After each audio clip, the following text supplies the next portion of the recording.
Uhawe ikaze mu kiganiro inyigisho za Bibiliya. Muri iki kiganiro tugenda turaba ibice by'ivyanditswe muri Bibiliya yera ijambo ry'Imana, tukarimbura insiguro yavyo.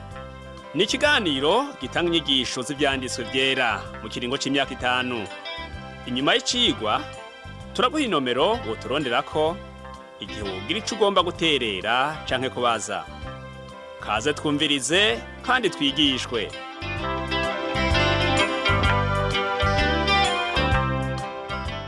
Nshuti nawe mugenzi uri kurumviriza kino cigwa c'inyigisho za Bibiliya, ndakuramukije amahoro y'umwami wacu Yesu Kristo abane nawe. Uri kumwe na Pastor Samuel Nsabimbona sanzwe ndakigushikiriza. Mu cigwa giheruka twaganiriye ingene Yesu Kristo yashengejwe imbere y'abaherezi bakuru bakamwagiriza ibinyoma kugeza naho bamwihereje baramukubita mbere bakanamucira kw'amate. Ariko ivyo vyose Yesu ntiyavyanse kuko yavuye kwa Data wo mwijuru kugira ngo yishireko igihano cabo kw'isi bose.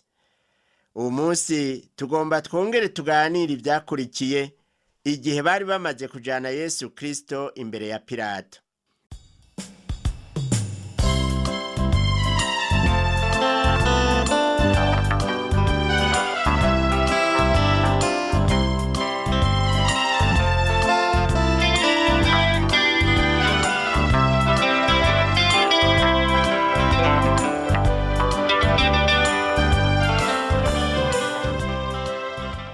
Tubanze turabe ingene Petero yahavuye asanga yihakanye umwami Yesu.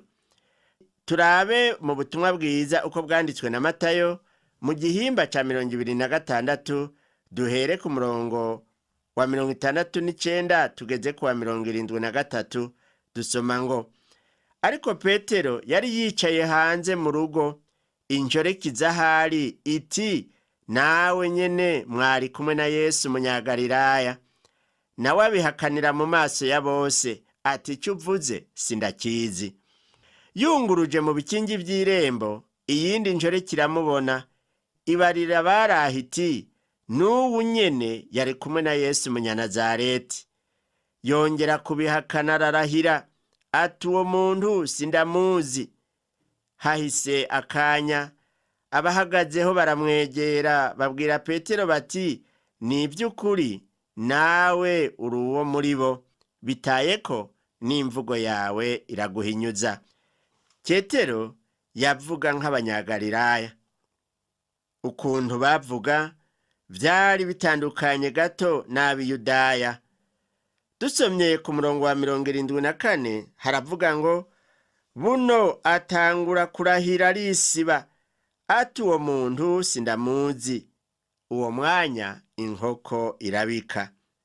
Petero ntiyamenye intege nke ziwe, ariko Yesu wewe yari yamusengeye kugira ngo ukwizera kwiwe ntiguhere, kandi amaherezo ukwizera kwa Petero kwagumye guhagaze.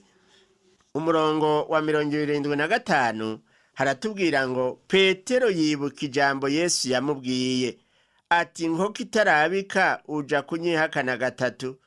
Arenga irembo araturikisha ararira. Petero yarageragejwe cane. Aho hantu nta na kimwe yari kwireguza ngo nico catumye yihakana Yesu. Ariko yarigaye, arihana, asubira kunga ubucuti n'umwami wiwe Yesu Kristo. Uwo Petero niwe Yesu yahaye umwanya wo kwigisha ubwa mbere, aho mpwemu yera yaza ku munsi wa Pantekoti.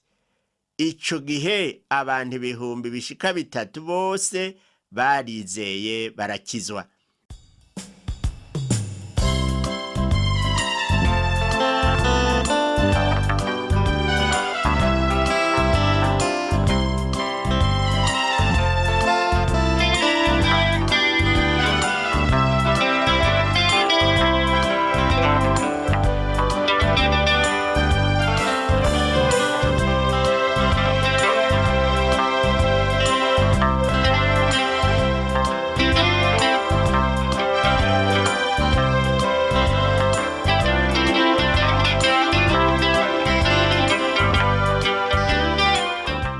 reka rero ubu naho tubandanye n'igihimba ca 27 co muri ubu butumwa bwiza uko bwanditswe na Matayo. Muri iki gihimba ca 27 niho hari imishimikiro ry'ubutumwa ari ryo ukubambwa kwa Kristo. Pawulo yabwiye abikorinto ati, kuko nabanje kubashikiriza ico nanje nahawe, yuko Kristo yapfiriye ibyaha byacu nk'uko ivyanditswe bivuga.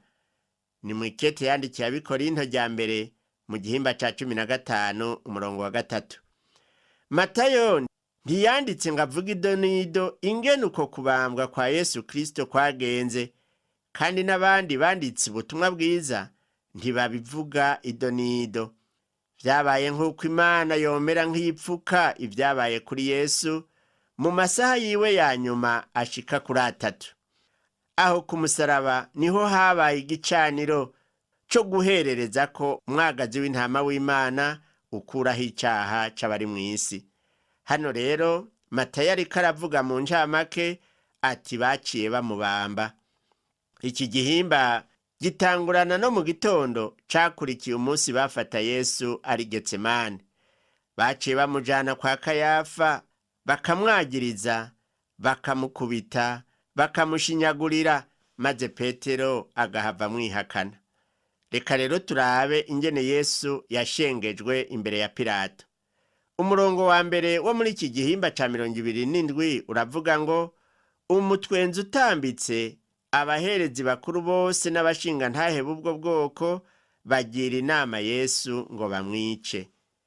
Bari bamaze kumvikana ibyo kumubeshera, maze rero barageraho bamushira umucamanza. Aho rero bari baronse urubanza rukomeye rwo kujana imbere y'Abaroma. Twumve ingene umurongo wa 2 uvuga ngo baramuboha, baramujana, bamushikiriza Pilato, icegera ca Kayisari. Pilato yari afise ikirimbi Yerusalemu, naho umugwa mukuru wiwe wari Kayisariya, iruhande y'ikiyaga ca Mediterane. Yari yaje i Yerusalemu kubera iminsi mikuru ya Pasika. Ku murongo wa 3 haravuga ngo, maze Yuda yamuguzishije, abonye Yesu ko bamutsindishije aricuza, asubiza abaherezi bakuru n'abashinga ntahe za ntete z'ifeza 30. Erega Yuda yari yaje asanga bariko barinjiza Yesu aho Pilato ari. Yuda rero aho guhanga amaso Yesu ngo amusabe ikigongwe nk'uko Petero yabikoze, yaciye avugana n'abo baherezi. Turabe ico bavuganye ku murongo wa 4. Ati, nacumuye, naguze amaraso y'utagira icaha. Nabo baramwishura bati, bidutwaye iki? Ni ibyawe. Aho rero bari bamubwiye bati, tweho uwo twarondera twamuronse, nawe twakurisha amafaranga nutwarayo, mbere nta n'ikintu tukigukeneye ko nuvyimarire. Kimwe Abarundi bagira ngo biragusha, baga wifashe. Ku murongo wa 5 hariko havuga ngo, aterera izo ntete z'ifeza aheraho urusengero, aragenda arimanika. Mbega umubabaro ukomeye! Uwo mugabo Yuda avuye aheraho urusengero, aciye yinjira, aciye agenda aja kwiyahura. Aho heraho urusengero niho yari kuronkera uguharigwa, kandi aho hari hakiri uburyo bwo guhindukirira Yesu akamubabarira. Umurongo wa 6 nawe uravuga ngo, abaherezi bakuru bandura izo feza, bati ntizemererwa gushigwa mu mashikanwa kuko ari ziguza amaraso. Nabo rero urumva yuko babaye abanyedini b'igitangaza, ngo ntibashobora gushira mu mashikanwa biguza amaraso. Uravye umurongo w'indwi n'uw'umunani, baca baja inama ngo baja inama bazigura ubwatsi ku mubumvyi ngo baze bahahambe ingenzi. Aho rero ubuhanuzi bwariko burashitswa. Ku murongo w'9 n'uwa 10 naho havuga ngo, n'ivyavuzwe na Yeremiya yavugishwa n'Imana vyashikiye, ngo bakiriye za ntete z'ifeza 30, nizo giciro yaciriwe uwo bamwe mu Bisirayeli baciriye, bazigura ubwatsi ku mubumvyi nk'uko Uhoraho yambariye.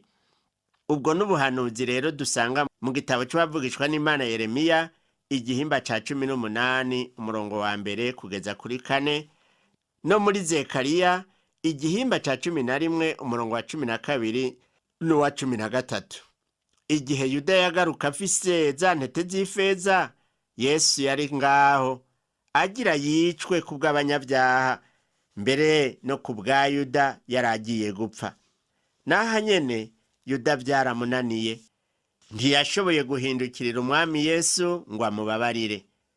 Yesu rero baramushikana kwa Pilato ngo nawe amubaze ibindi bibazo, aheza amucire urubanza. Turabe ingene Pilato yaciye urwo rubanza arucira Yesu. Umurongo wa 11 uvuga ngo, ariko Yesu yari ahagaze mu maso ya ca cegera ca Kayisari. Ico cegera kiramubaza kiti, ni wewe mwami w'Abayuda? Yesu aramwishura ati, urabivuze. Abaherezi bakuru bagomba gukuraho Yesu kubera ico bita ukurogota. Turibuka wa muherezi mukuru ingene yarahije Yesu, aramubaza ko ari we Kristo, hanyuma Yesu nawe yamwishuye ati, ndi wenyene. Mbere yaciye avuga ati, mugiye kubona umwana w'umuntu yicaye iburyo bw'ububasha kandi aje ku bicu. Amaze kuvuga uko, abakuru b'idini baciye babona yuko arogose. Mbere yaba ari ivyo bari gushobora kwigirira, bari guca bamutera amabuye bakamwiciraho nyene abivugiye. Ariko rero kubera ubutegetsi bw'Abaroma, ntibemererwa nk'Abayuda guhanisha umuntu igihano cyo gupfa. Nico gituma bategerezwa kubicisha kuri Pilato. Aho kwa Pilato icamwagiriye ngo nukuba umwami w'Abayuda. Yesu nawe ntiyatinye kubibwira Pilato ati, uravyivugiye, ndi umwami w'Abayuda. Ku murongo wa 12 havuga ngo, ariko mu vyo yarezwe n'abaherezi bakuru n'abashingantahe ntiyishura na kimwe. Byari bitangaje yuko Yesu yagirizwe ibintu ntiyiregure. Erega bamwagirije ibinyoma vyinshi, nawe ntiyarinze kwigora ngo yiregure, yarihoreye. Umurongo wa 13 n'uwa 14 haravuga ngo, Pilato aramubaza ati, ntimwumva ingene bakwagiriza vyinshi? Ariko ntiyamwishura ijambo na rimwe, bituma ico cegera gitangara cane. Erega Yesu yari umwagazi w'Imana. Urabona yari kirage mu minwe y'abamuniga. Wari umwagazi atacuvuga, uri mu minwe y'abawubaga, nk'uko Yesaya yari yarabivugishijwe mu gihimba ca 53 umurongo w'indwi.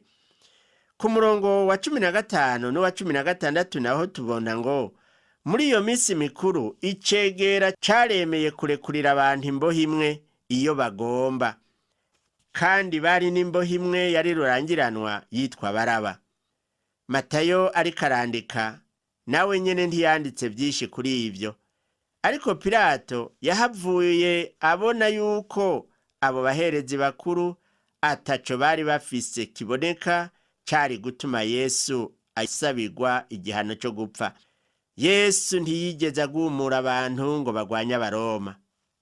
Abahora bagumura abantu bariho, ariko Yesu ntiyarimwo.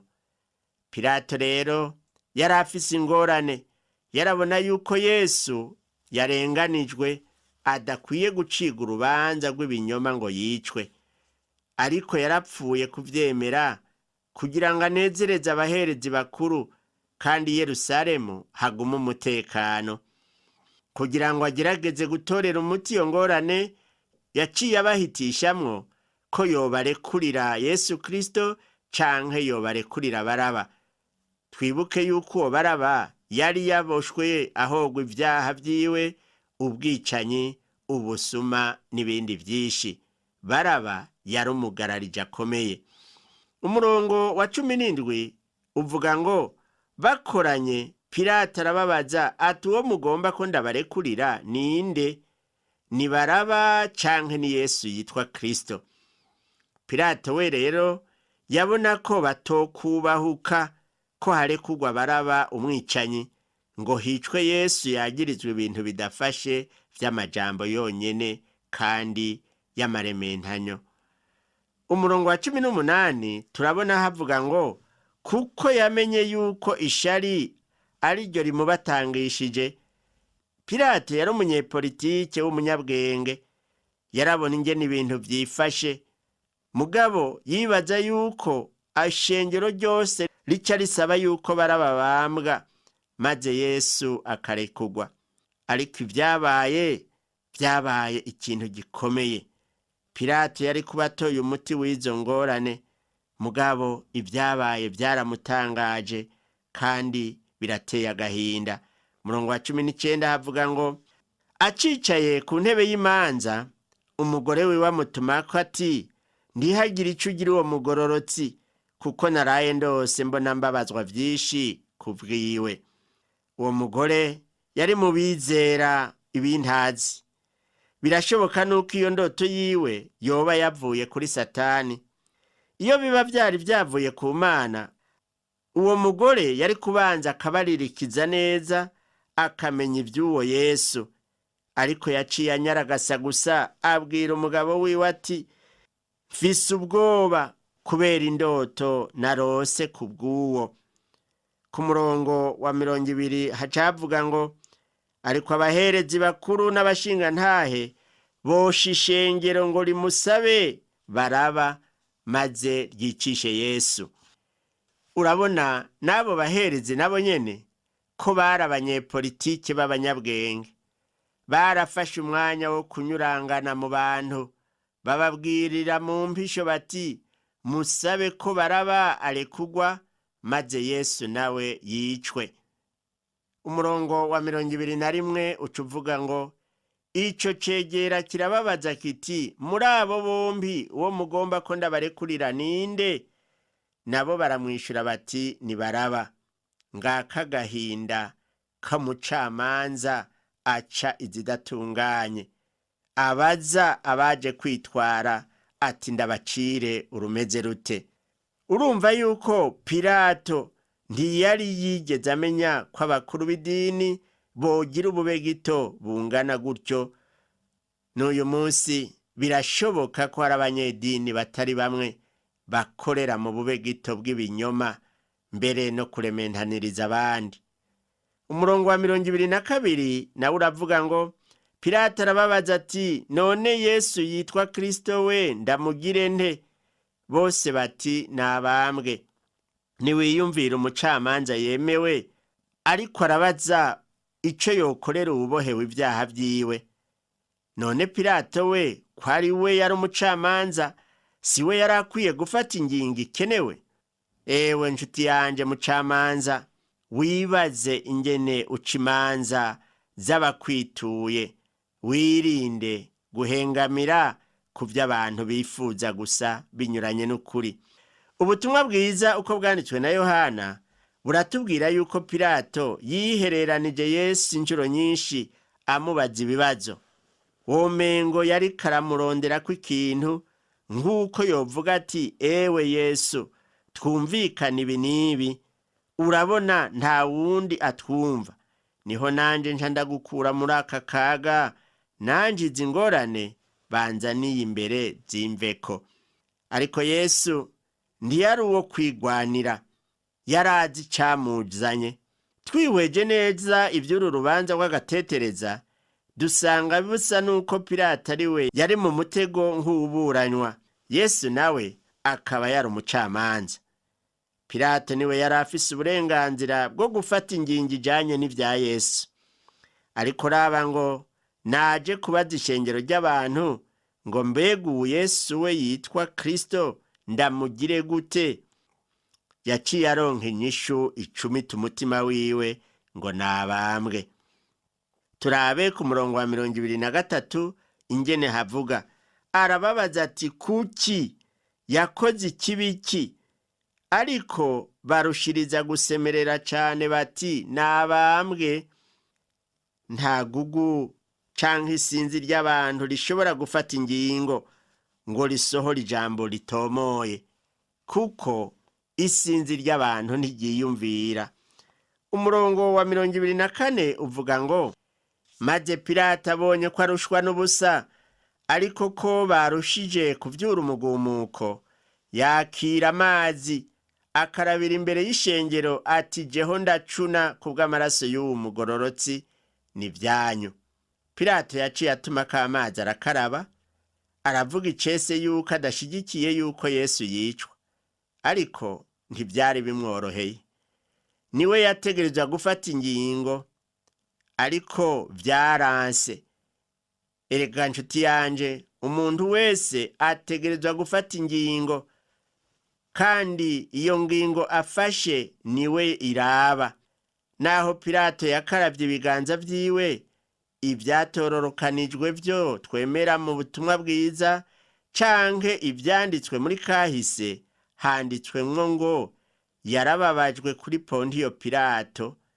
Naho yakaravye rero, Pilato yogeje ibiganza gusa, ariko izina ryiwe riri kwico gikorwa kibi yakoze.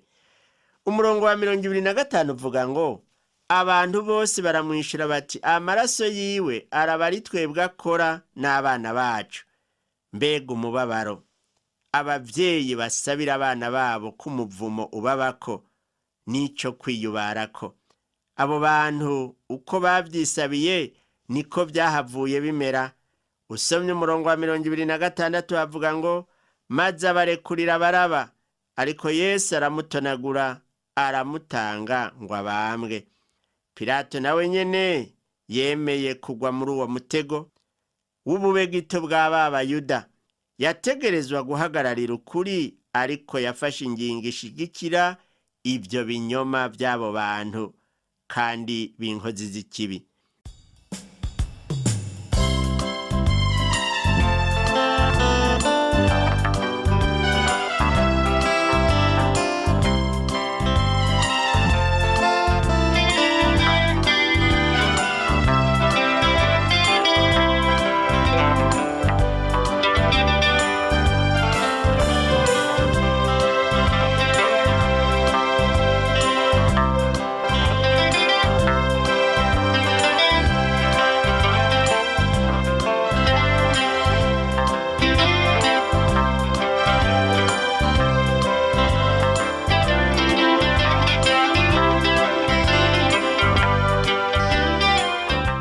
Umurongo wa 27 haravuga ngo, maze abasoda b'ico cegera ca Kayisari bajana Yesu mw'iboma, bateraniriza ingabo zose kuri we.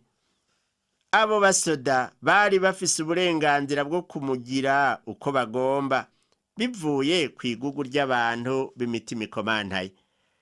Ku murongo wa 28 na 29 havuga ngo, bamwambura impuzu ziwe, bamwambika umutamana utukura, batsiba igitsibo c'amahwa bakimwambika mu mutwe, bashira n'irenga mu kuryo kwiwe, baramupfukamira, baramucurira bati, ndagize bwakeye mwami w'Abayuda. Umwami wacu Yesu Kristo ibintu vyaramukomereye, vyaragahomera bunwa, yararuhijwe, ariko aho yari kazira ivyaha vyanje n'ivyawe mugenzi. Nshuti nawe mugenzi uri kuranyumviriza muri iki cigwa c'inyigisho za Bibiliya, ngaya yo Yesu yabonye, tutaravuga ingene yikoreye umusaraba, bakamushira igitsibo c'amahwa mu mutwe, eka mbere tutaranavuga ingene bahavuye bakamubamba. Ivyo vyose akaba yabikoregwa atacaha yakoze. Ivyaha yazize ni twebwe twabikoze, ni twebwe tubandanya n'uwu munsi kubikora. Kubona dupfira n'ubuntu bw'Imana butangaje twagiriwe. Ubwo buntu bw'Imana buratwegereye natwe. Uwo Yesu yatanze ubugingo bwiwe ku bwawe nanje, agomba ko tumuha ubugingo bwacu uwu munsi. Nshuti yanje, ndakwinginge umubwire ubunyene uti, mwami wanyiguze, niwakire ubugingo bwanje, ungabe unyiganzire, mbe uwawe gose. hari isezerano umwami wacu Yesu Kristo yatanze kuri uwo wese agomba kumwakira mu bugingo bwiwe, aho yavuze ati, ehe mpagaze ku rugi ndaramukije, umuntu wese niyumva ijwi ryanje akugurura urugi ndinjiriwe dusangire. Ibyo tubisoma mu gitabo cy'ibyahishuriwe Yohana igihimba ca 3 umurongo wa 20. Rero niwaba utaramwugururira umutima wawe nshuti yanje, ubu ni umunsi mwiza agomba kumwugururira urugi rw'umutima wawe kandi yiteguye kwinjira asangire nawe. Imana rero igufashe kandi gushoboze guhitamwo neza, uhitemwo kwakira uwo mukiza atanga ubugingo budashira. Hamwe rero woba wicishije bugufi, nagomba turangize kino cigwa cacu mu gusenga Imana. Mana Data wa twese uri mu ijuru, se w'umwami wacu Yesu Kristo, turagukengurukira yuko washoboje Yesu Kristo kwihanganira amagorwa yaciyemwo kugira ngo ashike kugucungura abanyabyaha natwe turimwo. Ndasengeye umuntu yari karumviriza kino cigwa c'inyigisho za Bibiliya, akaba atahuye yuko Yesu yapfiriye ibyaha vyiwe, akaba yumvise ko agomba kuva muri ivyo vyaha akakira Yesu mu bugingo bwiwe. Mana ndakwinginze umushoboze iyo ngingo ayishire mu ngiro, uhindure ubuzima bwiwe ubuhindurire kuri Kristo.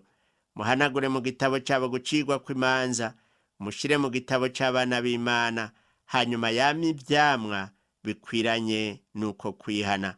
Ndabisabye mu izina rya Yesu Kristo umwami wacu, amen. Cigwa cacu cyo kuri uno munsi kigarukiye ngaha, naho ubutaha umwami wacu Yesu Kristo aguhezagire.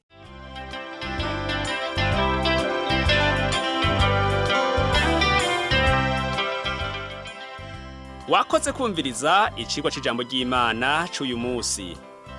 Ushobora kumviriza n'ibindi biganiro by'inyigisho za Bibiliya canke ukabikwega kuri uru rubuga rwa interinete rukurikira: http utuburungu tubiri uturongo tubiri duhengetse ttb akaburungu twr.org. Ushobora kumviriza ikiganiro cyo muri iyi ndwi canke ugafyonda ahanditswe ngo rondera ukurikije itariki kugira ngo wumvirize ikiganiro camaze kurengana. Ushobora no gufyonda ahanditswe ngo rondera ukurikije ibyanditswe kugira ngo wumve ibiri muri ico gice cy'ibyanditswe byera ugomba. Ufise ico wunganira canke ubaza, twandikire. Email ni